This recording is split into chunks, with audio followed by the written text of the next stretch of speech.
i-share ko lang sa inyo ang aking mga basic tools na meron sa aking sasakyan na lagi kong dinadala na in case of emergency na walang shop na open na kaya natin ayusin. So ito ang aking mga basic tools guys. Flat na screwdriver, tapos isang sturdy na screwdriver, spark plug range. Yung spark plug range ko guys is may malaki, may maliit din na size na spark plug range. Bale, doble, dalawa yan guys. Tapos ratchet, kahit hindi naman mamahalin na ratchet, so pwede na to pang emergency lang. Tapos ito rin guys, meron din akong box range na 10mm at saka 8mm. Ano yung mag-focus? Yan. Tapos ito rin guys, meron din akong 8mm na socket. Tapos tire pressure gauge, kailangan din natin yan para maintain natin kung pantay ba ng ating gulong. Tapos itong 17mm guys is pang drain plug to.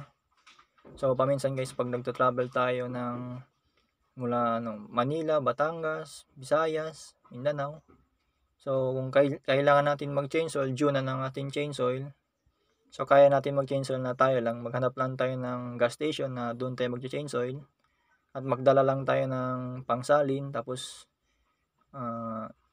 yung mga used oil lalagay natin sa proper disposal. May container naman yung ating pangsalin ng change oil, doon natin ilalagay yung used oil. Tapos ito rin long nose, tapos filter range, tapos dalawang extra spark plug guys. Kahit dalawa lang okay na yan guys, kung ano yung mapalya doon, so basta may dalawa lang kayong extra. Tapos itong fan belt, ito yung fan belt ng D63 guys. Ito yung parts number niya, yan 4PK870. So ito guys yung pinaglumaan niya, so hindi pa to sira, wala pa ditong crack. In advance ko lang talaga yung pagpalit nito para magkaroon ako ng extra. So pinalitan ko yung ngayon na bago. Ito guys, ito lang mga tools yung meron ako guys. Jack, yun. Tapos ito.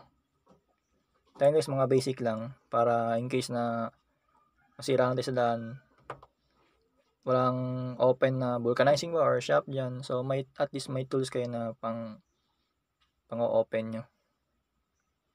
Ayan guys, na-share ko lang yung aking mga basic tools na lagi kong dinadala.